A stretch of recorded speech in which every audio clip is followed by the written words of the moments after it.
वो मैसेज पे मैसेज की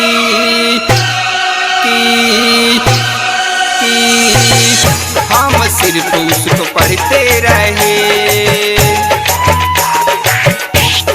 पढ़ते रहे।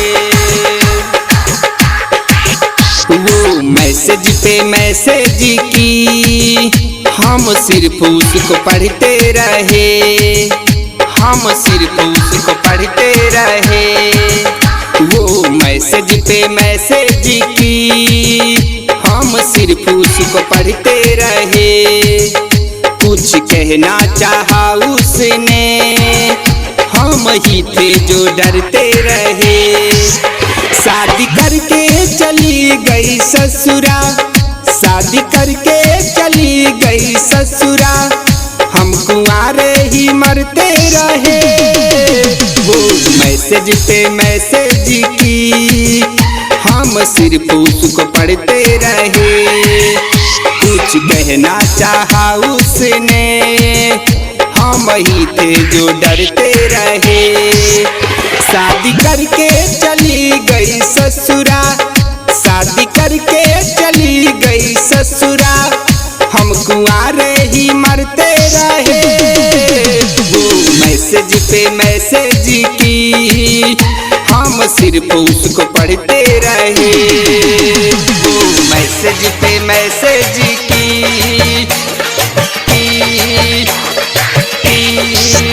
हम सिर्फ उसको पढ़ते रहे, सोनू कुशवाहा।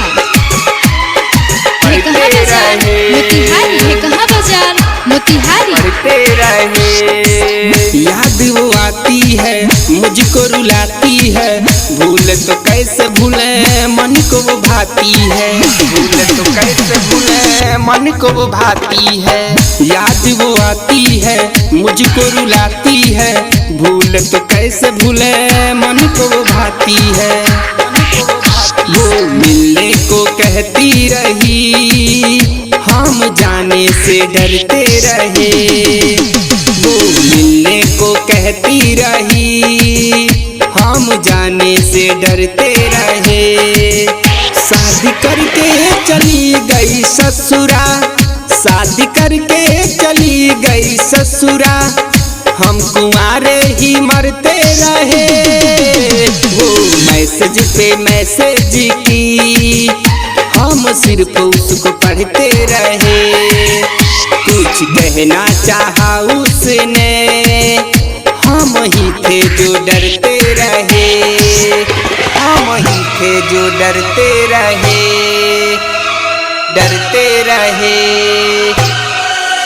कुछ कहना चाहा उसने, हम ही थे जो डरते रहे, डरते रहे। कैसे वो खुश होगी, जाके मायूस होगी, दिल मेरा कहता है वो बेबस होगी, दिल मेरा कहता है वो बेबस होगी। जान न खुश होई है, जाके मायूस होई है, दिल मोरा कहेला वो बेबस होई है, वो आने को कहती रही, हम जाने से डरते रहे।